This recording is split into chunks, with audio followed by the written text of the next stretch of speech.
All right. So, there's your man, Very Intelligent Jack, coming at you here from Charleston, South Carolina. Somewhere in bumfuck North Carolina is Simple Stupid Jack. Now, I'm going to have to get rid of all of this.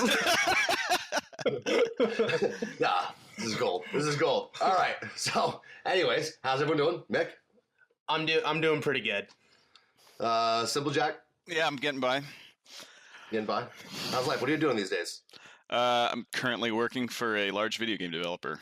So. Ah, very cool. Nerd. Yeah. All right. Professional nerd. Well, so what do we got in the news today? Well, we got our boy Kim Jong-un tearing it up out there, actually launching shit. I, for one, am fucking ecstatic about this, Mickey. Oh, you are? Yes. World War III is coming. We're all out. We ain't fucking going. I'm more of like a, not World War III, but like the aftermath. I just watched Red Dawn last night, so I'm kind of pumped up about it. I'm kind of like hoping for a Red Dawn scenario. Like, yeah, but I mean, Mad Max is a pretty cool, also kind of a cool future.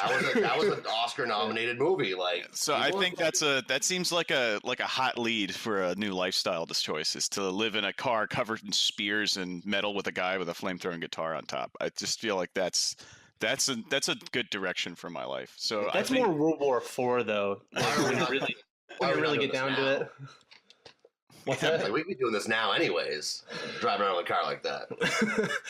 I guess you're right. There is nothing keeping us from doing that, except for living... like the laws that like determine what your car can look like on the road. You know, probably not cool with spear launchers, but you know what? I'm not too big on obeying every single regulation out there on the road. You know, like fuck it. Well, I don't really have one of those stickers that says my car's up to date, sort of thing. So I probably shouldn't begin with. Yeah. So he launched a missile in Japan's direction. It went 600 miles apparently, and I guess according to this USA Today report on it that I'm reading, that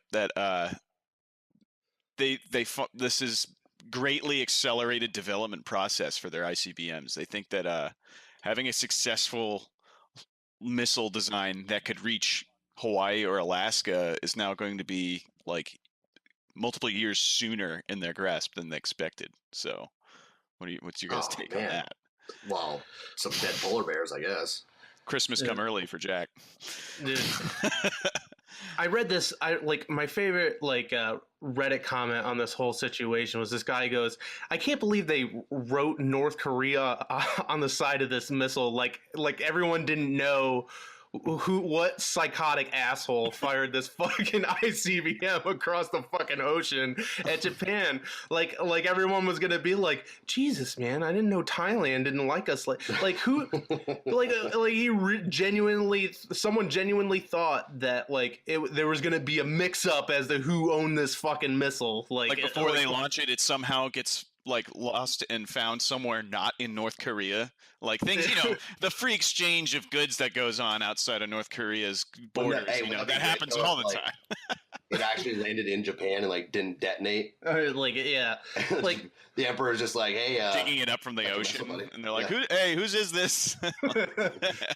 Yeah. No, it happens. Is it gonna be like your neighbor throwing a frisbee back over the fence to your kids? Oh yeah, it happens all the time. No worries, everybody. I don't understand what this guy. Listen, this guy does power moves. This is what this guy does. This guy took out one of his enemies, his uncle, with a goddamn anti-aircraft gun. That's how he executed him. With an anti-aircraft gun. It was like some Ramsey Bolton shit. That is such overkill. That's a power move. He's already a dictator, but he's making sure he stays fucking dictator. Do you think his uncle put in the request forms for that anti-aircraft gun? He's like, what the fuck is this asshole? Oh, that'd be a real power move. Oh, holy shit! Can you take care of this for me? He's just throwing it. Oh man! And then Kim kind of throws his phone a little bit. He's like, "Oh, Uncle, will you go pick that up for me?" Got you, bitch. But yeah, I kind of think this is just I think it's just it all comes back to the fact that he's got gout. As a young man, he's in a country where people are fucking starving to death, and he's just oh man, everyone's kind of uneasy. I don't have a lot of respect. Everyone knows I'm kind of a joke.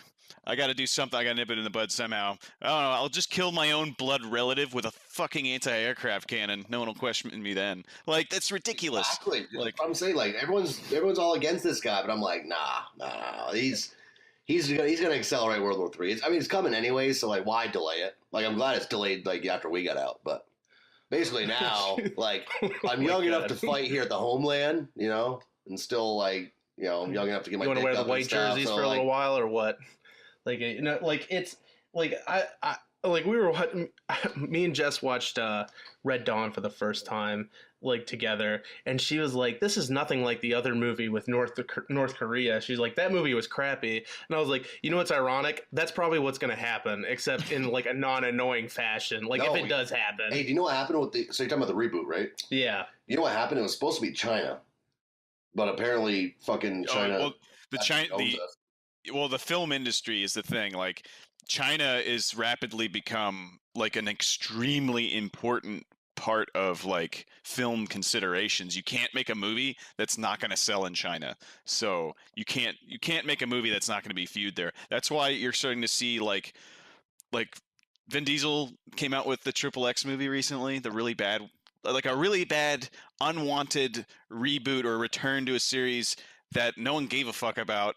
Just keep in mind, like they act like this movie's this big triumphant return to Triple X for him, which is funny because the distance in time between Triple X 1 and the new one is the same distance between Return of the Jedi and Phantom Menace. Like, it was a long fucking time. And they bring back this movie. But you know how they managed to make a shitload of money with that garbage movie?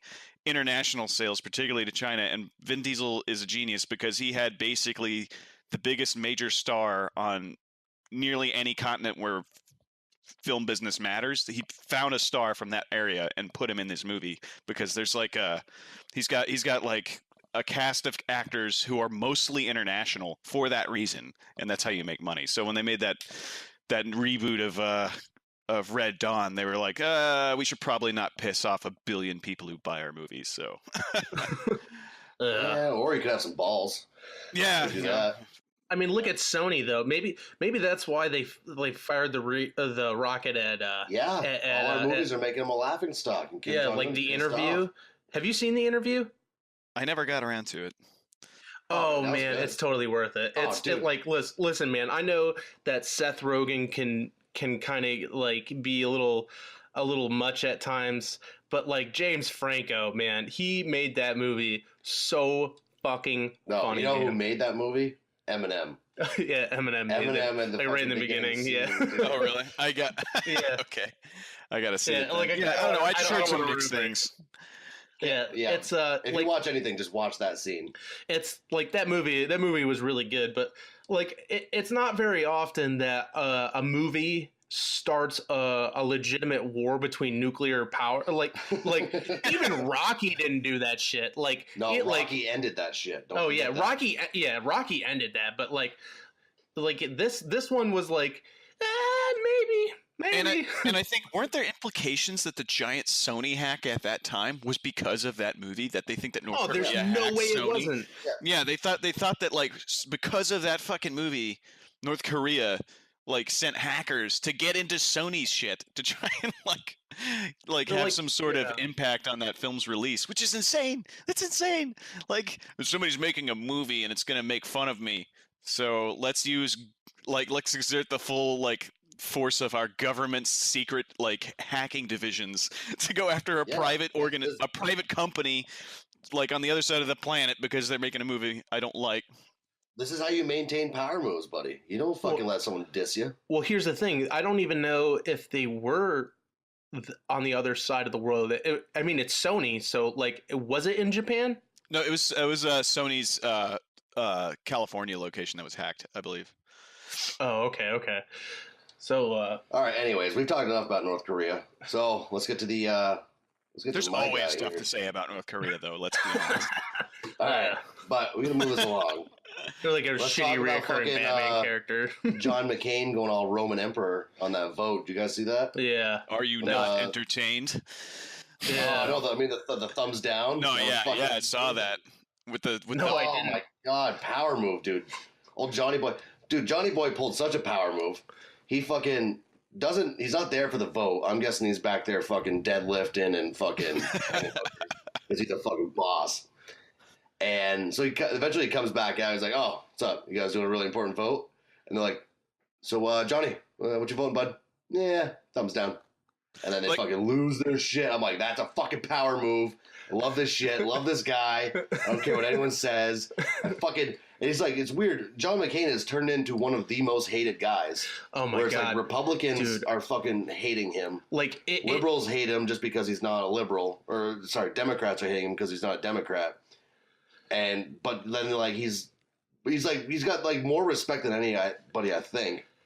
But he's the most hated. He's got the most vitriolic reactions I've ever seen out of anybody that we've talked about. Even like, you know, we're a pretty, you know, like right side of the, you know, the fence kind of guys. And like, when we post stuff about Hillary, like people say the same stuff. They make the same, you know, she assassinated people jokes and stuff like that. And like, you know, like they talk about how much they hated her. But I don't think I've ever seen anything that was this vitriolic as this McCain thing. This McCain thing was crazy. Oh, and especially when he got cancer. Then people are like, yeah, that's what you fucking get, you son of a bitch. Like, what the fuck? Like this shit took a left turn. Like we have never. Well, don't forget, our Republican president is the one that fucking. Oh yeah, that started it, and that's basically where it came from. But like, we've never shut off comments on any of our posts ever. Like, in fact, we make it'd be good content. Yeah, yeah. Like we make a point to get in there and interact with all these things that are happening. But this was like a point where it was just the most ignorant shit I've ever seen written, and they were literally just like saying like, oh, I heard from some guy at a bowling alley one time in the 1980s that he was a dick, so, you know, I'm glad he's gonna get cancer and die. Dude, like, all these people keep spouting like all these like stories that not that he was like not as heroic as portrayed, like, or something like. They were actively saying that he was like a collaborator with the Viet Cong and was like actively engaging with them to betray everyone in Vietnam and blah, blah, blah, blah. And all of these rumors, and I kept looking them up. Every time I tried to, like, see where they were getting this shit from, it all goes back to these weird fucking pamphlets from the 2000 election where, like, some crazy old kooky dude, like, was cranking out pamphlets, like, by himself and, like, a couple of his buddies in the middle of fucking nowhere and just spreading them out at these, like, primary events and stuff like that. And like the Bushes pulled some weird shit back in the fucking 2000s. But it wasn't even the Bushes. It was just this random fucking dude who was convinced that McCain was like a secret communist or something, and you know, and was saying sending out these flyers, and these flyers have recurrently showed up anytime McCain has like participated in an election. It was the same thing happened during the 2008 election and stuff like that. Like they keep resurfacing and people keep spreading these same bizarre fucking things. And it amazes me how many to this day, like because the Donald Trump thing came up, people started doing it again. Like back when Trump did the "I don't like guys who get caught" shit, people started bringing up the quote mining from these stupid ass pamphlets, and then it happened again just now when we posted that shit about him getting brain cancer. It just amazes me how much influence some shitty little flyers that said a bunch of horse shit had. You know, it's crazy. And on top of that we have veterans, an enormous body of them, who think they get presented with this information, and their first instinct is, I'm going to go with the thing that makes me feel politically vindicated, not the one where I believe like the heroism the recognized heroism of another veteran. I'd rather take political priorities over that. Like that fucking pisses me off so bad. I don't know. That's the craziest. It's the craziest thing that I could possibly imagine is like it's so well documented, like the horror that he went through, and like all these people talk about him he's like, no, dude, you don't know, there was like one guy there, and like he saw him getting like, you know, extra snacks like during the the beating sessions and stuff. No, man, he's a piece of shit. You know, Meanwhile, it's there the are numerous officers who shared cells with him who don't just speak highly of him, they gush about how he was like the example in that prison. Like he was the leader of. Yeah, he was the Yeah. total leader of that place, and he was the center point of the most violence. There were people who were killed and stuff like that. Well, the craziest thing is they were going to let him go. And he said no. Well, even Yeah, and that's to me why. what Jack just mentioned that makes me convinced that, or not. I mean, I'm already convinced, but I guess that's the thing that where you can just stop listening to anyone else has to say otherwise is when they're like trying to claim that he got some sort of special privileges or got something like he got like extra. For another He could have been gone very early on in that period. Like spent more time in a prison camp than most of these shitheads ever spent an entire enlistment in the military. Like that, including all of us. Including all, yeah. So whenever they bring up, oh, he got special privileges, what, like going home early? When did he take that special privilege? Because that negates any bullshit you have to say about that crap. Like, yeah, he opted to stay in prison so he could get tortured, so he could then reveal information about American positions to the enemy. Like, what the fuck? How bizarre! It's definitely a sign of someone who has no capacity for critical thinking. Or just hasn't read shit and just instantly believed what someone told them. That's whenever someone says this shit. Did you ever read his account of his capture? Like basically what happened to him? Mm-hmm. Like he pretty much basically what happened to him was he got shot out of the air, he ejected, and immediately broke his legs. Like he immediately broke his legs and a whole bunch of other shit. And then he didn't just gracefully descend to the fucking ground, right?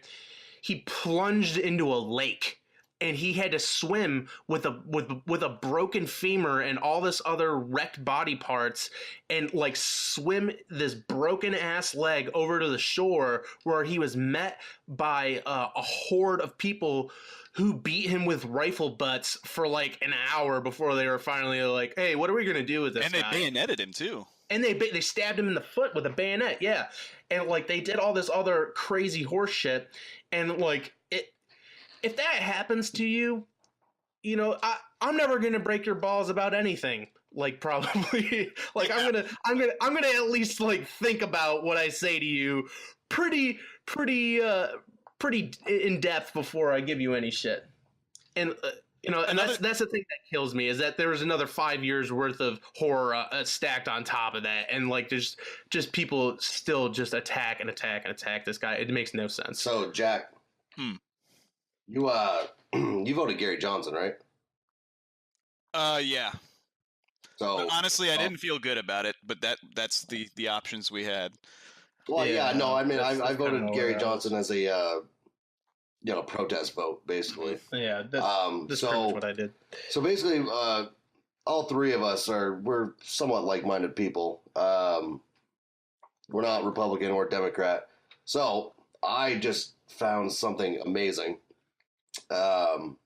Here's a bunch of tweets from Donald Trump in 2012 talking about Obama's presidency. Okay, ready for this? Obama's complaints about Republicans stopping his agenda are BS since he had full control for 2 years. He can never take responsibility. This is in 2012. Here's another one. Obama is a disaster at foreign policy, never had the experience or knowledge. He is not capable of doing the job. Why does Obama believe, again, 2012, why does Obama believe he shouldn't comply with record releases that his predecessors did of their own volition? Hiding something? Question mark. First president in 40 years that hasn't released tax returns. Oh, he goes on. Oh, boy. Once again, Obama fails to classify China as a currency manipulator. So has Trump, since he's been elected. Here's a really good one. Obama is not a leader. He's just a campaigner. Oh, that's great. That's fucking perfect. He he is the ultimate hype man. I'll give him that. Like he's like the Don King of politics, so basically. I would say he'd be great in WWE, but he's literally already been there. He's already fucking been there. He's also the Don King of hair. I will say that both of them on that front too. I just gotta. Maybe that's like a prerequisite for being a loudmouth asshole. Like you gotta. You gotta look in the mirror and go, this isn't annoying enough. Concerns. You have to be visually offensive to people when you're done combing your hair. So I'm probably the only one of us out of the three that really knew who Bernie was before, because he was my senator.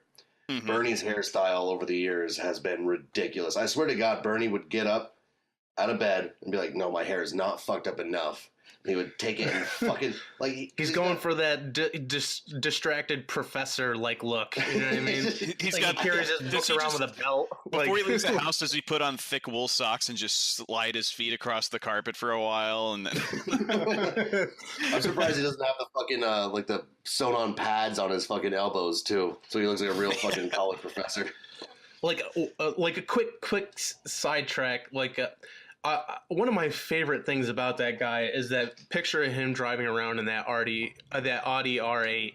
Like he like that's real. Like no one has disputed that's like that really happened. The only thing that's ever been disputed is that like he used campaign funds to pay for it, right? And like I don't know who is making that argument. You're talking Bernie? Yeah, Bernie. And like, dude, what a blow to his image. Like, if he had just taken that shitty VW bug from the 60s and just like could have had a Subaru. Yeah, or a Subaru and put like 1,000 like stickers all over it. I think a Volvo is the ultimate concerned driver who's not looking for flair in any way, just a reasonable, rational car or whatever. That would be the car for him to drive, would be a Volvo. Get a good interest rate on it, pays low, not bad on maintenance, The real blow to his image is that his wife and I think himself as a collaborator are under investigation for loan fraud right now because 100% they are. By the FBI. So that means that means nobody who was a serious contender for the election last year wasn't being investigated for a federal crime. Like, what is the pinnacle, baby? It's gonna be hard. Imagine explaining this time period to like kids. Like, I'm gonna have to preface a whole explanation and be like, was everybody really corrupt? And like, why did everybody find out? And I'm going to have to explain 4chan to a group of kids. Like, like that's something I'm not ready for, man. Hang out in this one place and they just send each other Nazi memes all day and giggle their asses off. And then those people influenced an election, amazingly enough. They literally helped win it. And it's not even an exaggeration. Like they really did. So I got another one for you guys. CNN, most trusted name in news, they posted a thing. They interviewed MS-13 members, and then the headline was, because of Trump, MS-13 is getting more powerful. And they said specifically because of these immigration bans. So they interviewed the actual gang themselves as the legitimate source to saying that Trump wanting to ban them is making them more powerful. Well, CNN has lost all fucking credibility to me. They are fucking. Well, here's the thing. They've been I've been laughing pretty hard because like Trump and a lot of the Trump people have taken on, the mantra of calling CNN fake news all the time, right? But they're acting like CNN has like this like secret gnarly agenda when in reality everyone's always known CNN has just sucked at everything it does forever now. It's always sucked. It's just CNN sucks. CNN always got by because Fox is so on the right and NBC is so on the left. And then CNN just kind of sucks. They're just not as part of it, just kind of shitty. Yeah, they skated through the middle, which is how they got lucky. So like well, you know what exposed them though was during the primaries. Oh yeah. When all the so all the Bernie supporters were all, young kids who are more tech savvy, and they realized like your parent company is giving Hillary Clinton money. Yeah. And then they if you saw like on Facebook, they're anytime CNN posted anything, CNN would be like, "Hey, here's a cute video of a dog," and people would be like, "Fuck you! You're fucking supporting Hillary, you piece of shit." Yeah, I've kind of, this is why when people ask me what my political orientation is, I just say apathetic. I just don't like ideology. I don't like parties. My political worldview is apathetic. I just don't give a shit anymore at this point. I just really don't. That's why have you guys seen Daniel Lynn? He's this, No. he's this libertarian economics professor, who has possibly one of the greatest Twitter. I don't use Twitter. I only have a Twitter account to watch what this guy posts because it's so fucking funny. He basically spent the majority of the entire primary and general election seasons just ripping on fucking everyone in just some of the most hilarious ways. What you guy's name again? Daniel Lynn, Lin. You got his Twitter handle? Yeah. I'll post it in here in the thing for you guys. But one of my favorites was like Bernie Sanders. He shows like remember the hurricane was coming through like New York City like I think it was Sandy, right? That was the name. Yeah. And and there was like no food on the shelves. It was really bad. And people are taking pictures of like a supermarket where the shelves are just empty and there's like one busted up bag of like loaf of bread sitting on the shelf and that was it. And Daniel Lynn posted the picture and said, Bernie Sanders celebrates the New York being free from the tyranny of abundance of variety and choice selection. The deodorant rant, that was the killer for me. Where I was like, yeah, he was making a deodorant rant, and his like, in the middle of like everything Venezuela is going through, he's like talking about how great like their socialist, their populist left wing government is and stuff. It was so funny that Daniel Lynn posted that. He posted like so many great Donald Trump ones and Jeb Bush sad trombone shit, and just it was so funny. That's fun. Hey, let me stop you right there. You're talking about Venezuela and Bernie Sanders. So like I said, I've known Bernie for a long time. He was my senator. Mm. So Bernie hooked it up to where a bunch of old people got free home heating oil in the wintertime. Right? Sounds good. Free sounds good, but we all know free is not free ever. Right. You want to know how he hooked this deal up? Mm-hmm. He went to fucking Venezuela and hung out with Hugo Chavez and fucking somehow got a deal to where we got free oil in Vermont. Not everyone, just fucking, yeah.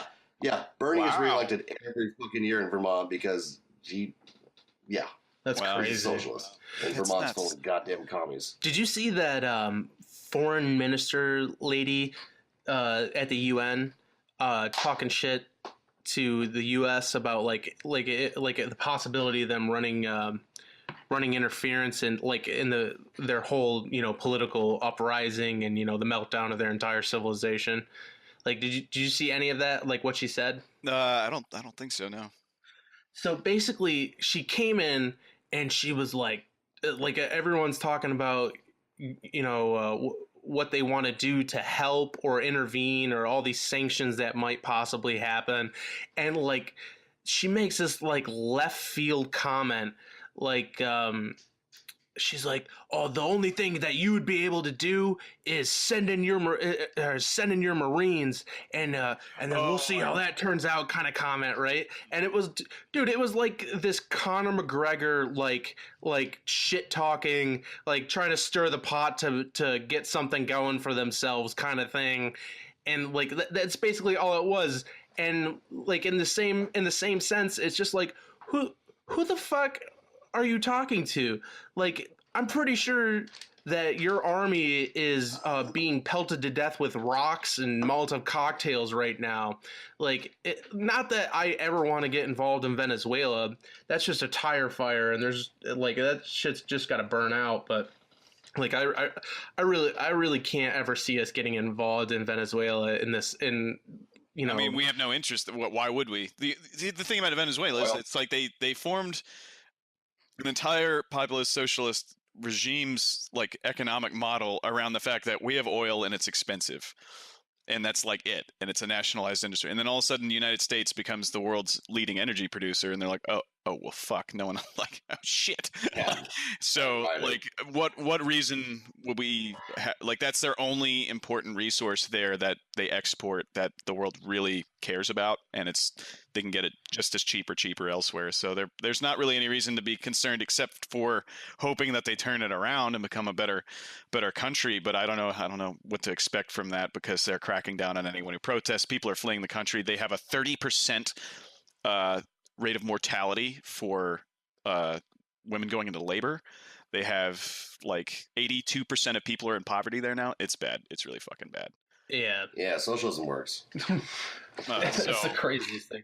All right, so boys, we got to get to the bread and butter here, though. So this is our main topic for the show today. Is what everyone is, got the pitchforks and torches out over. This one is the trans military situation we got going on here. The trans band. Yeah, the trans ban that's going on in the military, and appears to be gaining no legs anyways. But so for those who don't really know what's going on, Trump pretty much got on Twitter and in 3 tweets banned trans members from joining the military. And let's see if I can pull up the tweets. I can get it. Oh, you got it? All right. Give it a read. This is what he says. All right, so I have to fucking edit this part out a little bit. I got them made up right here. I'm glad we're so prepared. It's awesome. Oh, it's okay. Yeah, I Just on me. That's what editing's for, baby. So, after consultation with my generals and military experts, please be advised that the United States government will not accept or allow transgender individuals to serve in any capacity in the U.S. military. Our military must be focused on decisive and overwhelming victory and cannot be burdened with the tremendous medical costs and disruption that transgender military would entail. Thank you. All right, Jack, you want to respond to that one? Oh, well, I mean, so the very first thing he says is that he consulted with senior military advisors, but that's already immediately was shown to not be true. Like, apparently, Mattis was on vacation, didn't know shit about it, but apparently the entire DOD, Pentagon, was just like, what the fuck? What? Like, they did not know this was coming at all. So that's the first thing that bothers me about this is that. And for those of you listening that don't know, we all worship the ground that Mattis walks on. He is our true god. But Mattis apparently was pretty fucking livid about this. So he obviously has come up with a decision, despite how all the time he's always thrown out that he wants the best military people in charge and they're going to be the ones calling all the shots. Clearly that was not the case here. I think this was, in fact, it sounds like he needed either to deflect attention from the fact that the healthcare shit took a stone cold stunner from fucking goddamn McCain, but also the fact that apparently, now again, I'd have to find the source for this later, but supposedly to secure funding for his border wall shit, he had to get support from key legislators. He needed to promise them that he would not allow transgender people from being in the military, and that apparently was. But the thing is, they wanted him to force through the rule that their transition procedures would not be covered. He just went all out and banned them. So I don't know if that really is connected to that. So I'm not sure what the point of this was, but it was thrown out as a tweet. Like, suddenly, this as policy, he doesn't get into whether currently serving trans people are kicked out or if it's just people who are coming in or what the fuck's going to happen. Like, I don't know. It seems kind of just thrown the fuck out there to generate argument. Say it again. Sorry. Jack, you heard McCain went after him for doing it over tweet, right? Oh, he did? Yeah. Oh, okay. Yeah, McCain's like, policy this important should not be delivered via tweet. Yeah. Yeah. No, McCain's been on a fucking roll. This guy just doesn't give a fuck anymore. I never did, but now he's like... I got brain cancer? Like, who gives a shit about anything? Yeah. Fuck you guys gonna do to me? What are you gonna do? Send me to Vietnam? Sort of like that old... He's like that old person who drives like an asshole. You know, like what are you gonna do? Run me off the fucking road? No, I'm old, and I just do what the fuck I want. That's what I mean. One, he is old, and two, he has cancer, so he's got like two things going for him right now. Like things, sky's the limit for John McCain right now. So, Mick, what is your takeaway from this announcement? well, like the big thing that I always thought was kind of bullshit was that, that if they go into the military and then they decide that they want to get this diagnosis of gender dysphoria and then make this transition, you're talking about like a year worth of medical processes and Elective medical processes. Yeah, elective medical processes. I got shot in Afghanistan. Like everyone in here knows that, and like I've had numerous surgeries in the military, and that's not like all right, yeah, you just got your surgery, just move right along, dude. That is a insanely involved process, and you're basically like, especially in the infantry, any kind of hiccup at all, like if you get pneumonia, then you might not deploy. Like even if it's like a month and a half. My hand injury, I was on convalescent leave for like a month, and then after I was in like the ICU for a few weeks, went on convalescent leave for a month, getting some follow-up surgeries, and then came back, got one more surgery. Like what was essentially probably about 2 to 3 months of treatment. I wasn't in like an operating unit for another like 9 months. Like it's a whole fucking thing.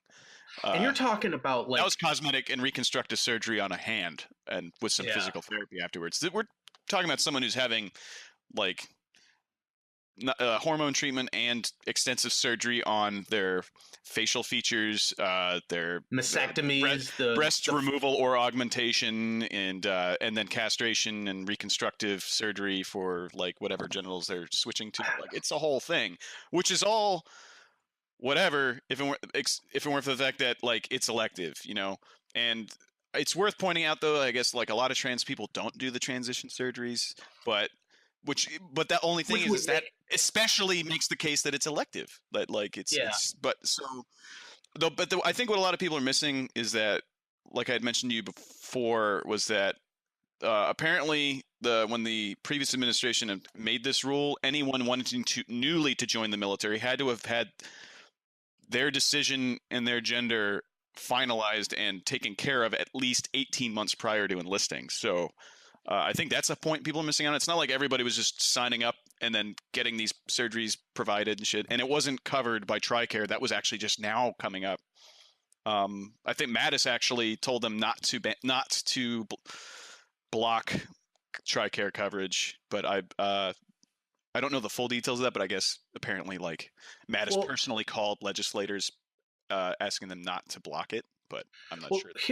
Here's the thing though, like about like cost and all of that stuff aside, I'm not gonna really go too into that because that everyone's harped on that. There is a small point I'm gonna make in a minute here, but like even if they get all of that surgery done and it's all on their own dime before they ever, approach a recruiter or anything like that, if they have all this surgery, most of these surgeries disqualify them from the military on in a single case basis. And like if you get a mastectomy, that's an automatic disqualifier. If you're missing your testicles, like that's an automatic disqualifier. But like suddenly if you're like, well, I'm trying to become a woman or I'm trying to become a man, they're like, oh no, that's cool. Like you just lost like a huge number of people with these other surgeries, and like that happened on an individual basis. But when you group them all together and say this person is making a transition to the other gender, then suddenly it's okay, it's totally condoned. But like before, like countless other people before them had been denied, right? And from all these surgeries, and these are not just small surgeries. It's not like it's not. I don't know, like getting your appendix removed or something like that. Well, that's part of it too. Every time you do, anytime, then they're on limb due. Yeah, they're going to be on like exactly. they're a limited duty liability all the time. Like they could get a hernia from anything, dude. Like the amount of weight that we got dropped out into Marja with was Not to like brag, not to brag, but it was like probably like but we're bragging. somewhere between 100 and 200 pounds worth of shit for machine gunners and weapons guys. And like it was a crazy amount of weight, and like for the first several months of that deployment, we were doing almost entirely long distance patrolling, where we'd be out of the wire for weeks at a time, being resupplied by helicopters. You're carrying everything you live with in an ILB, or a patrol pack. Actually, we didn't even have ILBs after the first push. We were just carrying the day packs for weeks at a time. I literally duct taped those like cardboard and cloth bags of like 7.62 link to my bag because we were gonna need the shit, and like we ended up always using it. And like, but there's a story that I kind of wanted to intertwine here that I told my girlfriend about. I was like, she basically was asking me like, why do you think it would be such a problem for these people to go and deploy? And I told her a story. This is like immediately what my mind goes to when I think of transgender people in the military, like especially in the scope of infantry. Is okay, so we've been in Marja for a couple weeks at this point, and we're pushing all the way through, and like our platoon was in this insane firefight for like a whole day basically. And when it started getting closer to like nighttime, we were like, hey, we got to put up for the night, we got to go somewhere. So we took over this compound, and like we finally got out of like the direct line of fire for like a couple of hours, and like the tops of the walls of this giant compound are getting hit with AK fire, and there's like pieces of the wall coming in at us a little bit, but we're finally resting, and like everyone's like going around like, hey man, do you have any water? Nobody had any fucking water. We've been fighting for a whole day and like sweating our asses off, like running and chasing the Taliban with machine guns and low crawling through ditches and running through open fields and stuff while people are shooting at us. And then we finally get in there where everyone realizes there's no fucking water. And what we ended up having to do is one of the guys, we'll call him Hendo, and you guys know who I'm talking about, ended up having to make a run with a couple of other guys out to a wadi and scooping up the nastiest, shittiest water I've ever seen in my entire life with a bunch of Nalgene's and bringing it back to this compound. And we found this little pot that this guy used to boil rice or something, and filled it full of this nasty water and boiled it for like 2 hours because we couldn't find sticks at first. And it took us a while to find sticks to burn this thing. And we boiled this water, and it was enough for like a couple of people to sip off over a couple of hours, right?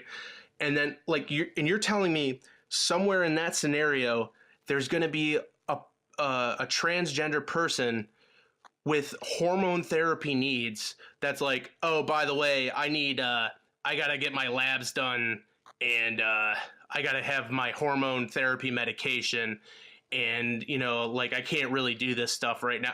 Like that's immediately what my mind jumps to, is this person is going to like their lifestyle is going to necessitate these medications for a long time, and they're going to not be able to go anywhere near any situation like that. Like not every deployment is the same. And I think it's worth pointing out, if you don't mind me cutting in, that the experience you just described that we had is not shared by basically the vast majority of the armed forces. Are not going to experience that. So I think that's the other thing, is that this conversation is very confusing to people, especially those not in the military. I think everyone thinks in the military that everyone, like I've met a lot of people who didn't know what infantry is, and when I described it to them, they thought that's just what everyone in the military does, is just a guy with a gun and a helmet. They don't realize that like most people in the military, it's just a fucking job like any other, and they're behind a desk. So that's why and I think that. So that's why in most cases it probably doesn't fucking matter any of this. Yeah, it probably doesn't matter for most of those people. And I also Jack, oh yeah. Real quick. Here's the problem you're going to run into. So we're all in agreement on that one. Like, yeah, well, who cares if they're admin, right? Yeah, it makes no difference. Really. So basically, what you would have to say though is that there is a ban for the infantry. Or at the very least, rules. or at least a no authorization of the elective treatments. At the very least, that's what I've been telling people. I keep trying to explain to people. But Jack, you already know where that's going to go in 4 years. Oh, no, exactly. Slow news cycle, and someone gets bored. They're telling me I can't have my surgeries. I can't and still be an infantry. This is like a form of discrimination. People won't understand at all what that means. They don't realize that. How many people have you heard getting an elective when we were in? At least I don't know what the operational tempo is now that it's largely peacetime. But when we were in, how many times did you hear of anyone successfully getting elective surgery done for something that wasn't important? Like never, right? No. Like who the fuck? Never was team. Yeah. If you had the chance to get those fuckers out and not go to the field, you were getting those fuckers out. Yeah, I know guys with pneumonia that were like sitting in the back of like humpback Humvees like on like out in Mountown for like a week because they were like, oh fuck you, you're not getting out of this. You're gonna sit here in the rain with us too. I don't care if you're sick. like the thing that like I get worried about is like they're gonna be a protected class of people inside the military, which is the opposite of our doctrine.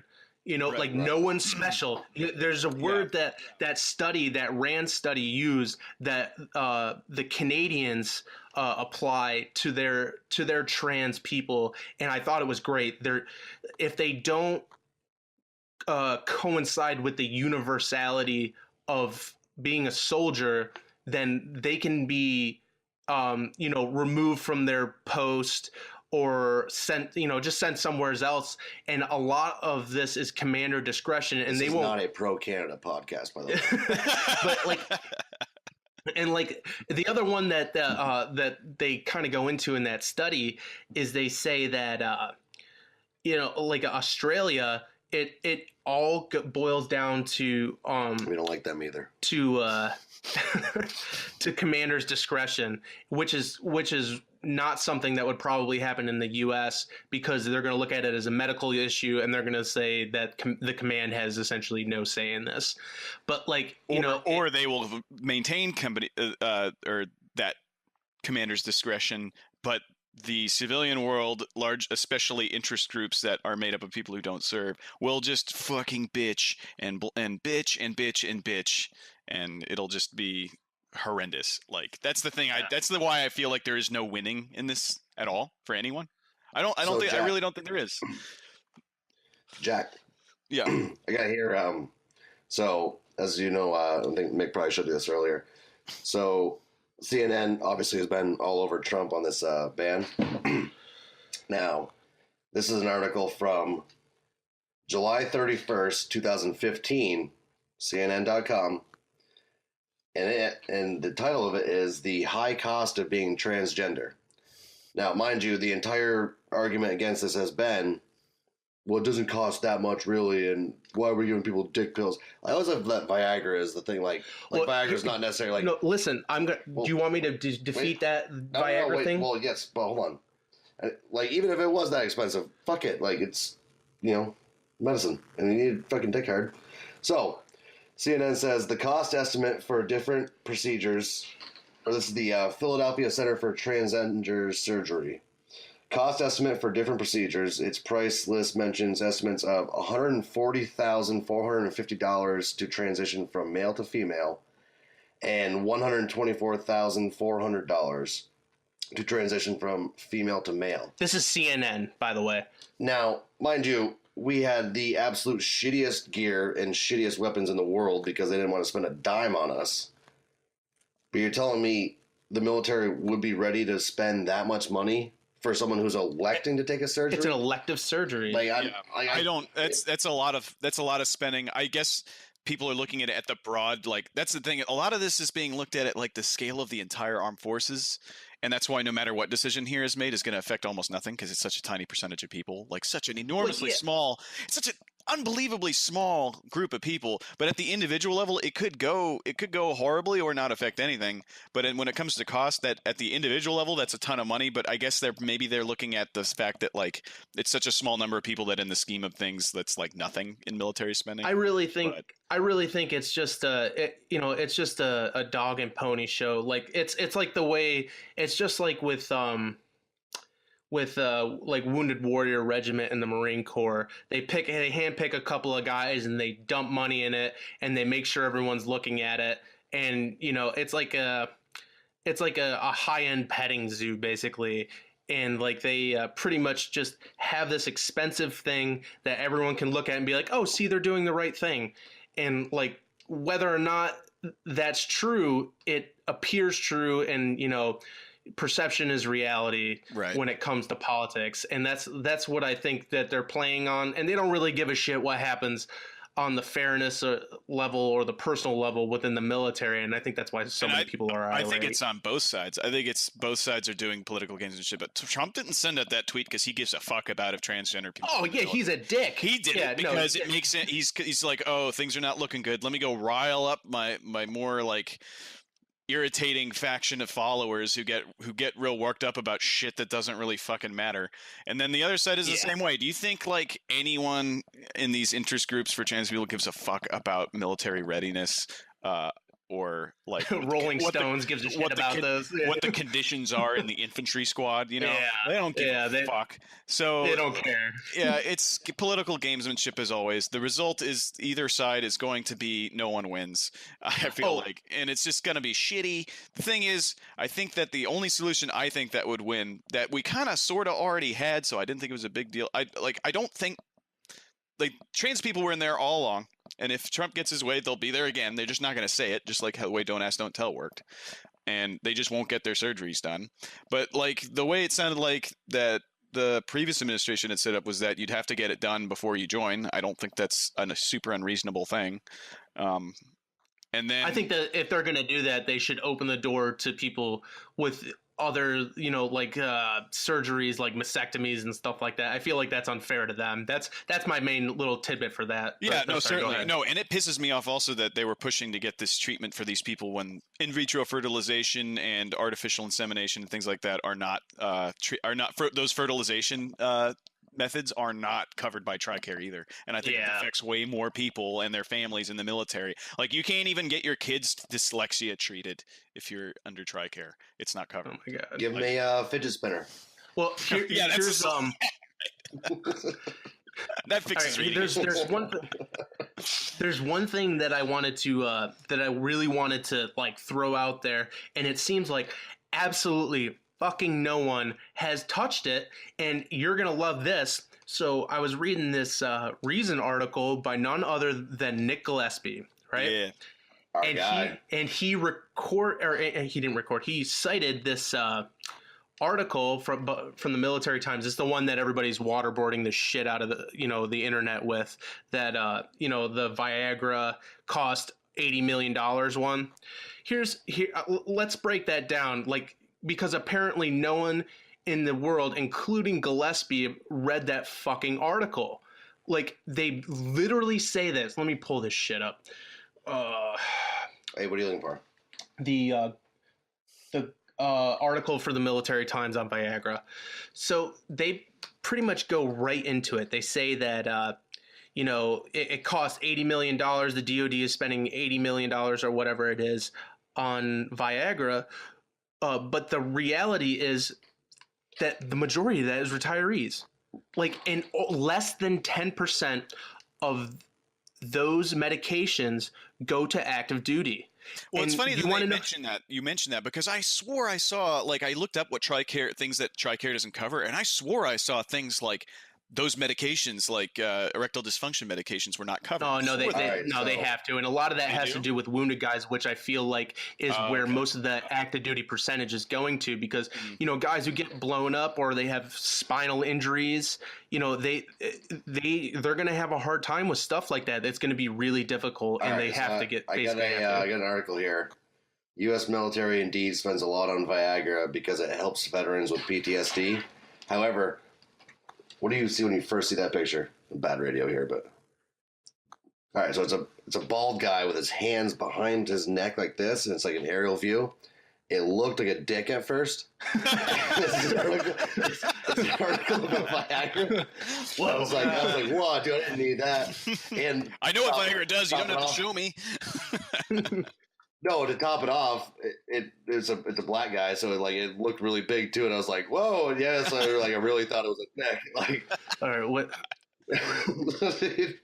So that's just a little side note from us, is that or from me rather, is that these people are throwing out that number and comparing it to the cost associated with these transitions, and those transitions number. If you look at that Rand study, they say it like right off the bat that this is based off of only 2 states, which is California and Massachusetts. That's not even an aggregate of the entire U.S. Price wise, and maybe it's good enough. I don't know, but they basically said that it would be comparable to the cost with these ED medications.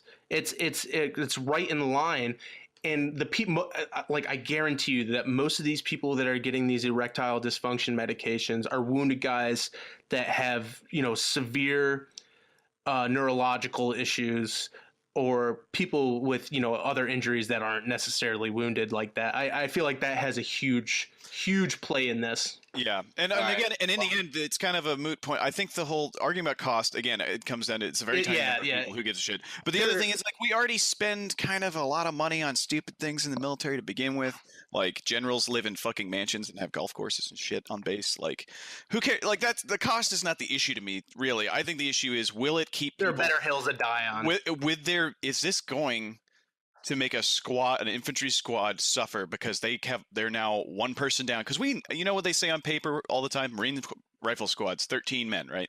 No, it never fucking was, ever. Like, every deployment I've ever been on, we've been bare minimum, like always about 7 or 8 people in the squad. Like, I've never been in like the 5 years I was in 3 deployments, never ever was I ever in a squad that had 13 Marines, like, ever. So I think that, like, my concern would be like at the small scale level that gets overlooked, because there's very small number of people who are actually in a combat unit. There's an even smaller subsection of that that's actually infantry or special operations. And then of that gets overlooked by so many issues at that human level that, like, in a military of 1 million people, how many people is that? Probably like numbering in the thousands, right? And I think it gets overlooked, and I think that there could be issues with people, like you said, being on limited duty forever, that just, like, they're technically a part of the battalion, but now they join the battalion, added up to their numbers, and then now all of a sudden they're not actually able to do shit. That could cause problems. But again, I think they already had the solution for that by saying that anyone who's going to join up after that ban was lifted would have to have it done beforehand. I don't think that's unreasonable. Or to say that people who are not in a combat unit can get it done, or a non-deployable unit. But if you're in a combat unit, no, you can't do that shit. And if it's made clear up front, people still want to sign up, and they still meet standards, who gives a shit? But I think people, it's just sort of like when they allowed women to join the infantry, where it was just like, it's fine if they meet the same exact standards. I guess it's not a problem, but I hope feminists, like, who are pushing for it, realize this is not going to be 50% men and women in an infantry unit. It's going to be like less than 1%. Like, it's going to be a tiny number of people. Do not expect to see sizable numbers of your protected species joining the infantry. Like, yeah, I saw, like, one of the things that I read through in that study was they talked about the physical standards and everything like that, and they basically are exempt from most physical standards for a large portion of this, mostly because they're limited duty. But what's going to end up happening is they're going to be considered a male, like a female transitioning to a male will be considered a male. And then if they can't meet the PT standards, what the fuck is going to happen then? Are they just going to get a waiver? Like, that's complete bullshit. And then they're going to be in the running for promotion over other people, and they're going to be exempt from these physical standards. That's crazy to me. Well, I don't know about the other branches, but didn't the Marine Corps just change female PT to PFT standards to be the same as men? They do pull-ups now. Yes, they did. So They I don't do? know. Yeah, they changed they just because of the changed that. infantry transition. They changed On that note, boys, any last thoughts? We can wrap this up. Yeah, we're about out of time here, and I think we covered pretty much everything. It was a pretty good first run for a show. Well, hold on. I got a few things. So a few headlines for everyone. Texas company recalls coffee with Viagra-like substance. At a coffee in Texas that was giving everyone boners. Another one I got. VerySmartBrothers.com. Coward with terminal brain cancer jumps out of government-funded deathbed to kill other sick people. They're talking about our boy, John Boy. Wow. All right. Yeah, that's a good one, huh? And now my computer wants to be shitty. What's the other one? Plane nearly runs out of fuel after pilots forget to put up the landing gear. And here's the one that really got me. Bull commits suicide after horns lit on fire. Oh, I saw that shit. Oh my God, that was fucked up. Spanish people are fucked up, man. That shit happened in Spain. Oh my God. We're not a fan of Spain either. What? They set its horns on fire and it freaked out and it ran into a pole so hard it killed itself. It's yeah. And they were doing that because they were drunk and partying, and this was the whole town. Hey, so imagine you wake up the next morning and you're like, oh, I got this wicked fucking hangover, and you check your Snapchat and you're like, oh, I did light that bull on fire to kill itself. Are you fucking kidding me? It's like this, like, you know, in the next morning, local government hired landscapers at the city park come out and there's just a burned up bull carcass with a snapped neck in the middle of the city park. Like, what the fuck happened? And there's like solo cups around it and shit, and like, you know, like you're like, Juan got into it again. Oh man. So, yeah, that reminds me, never party in Spain. That's just not gonna do it. Or party in Spain. I'm not sure. All right, boys. I think we had a good first round. All right, man. Yeah, like I think we did pretty good here, and we'll see everybody next time. That's the show. Have a good one, everyone. Love you. Later.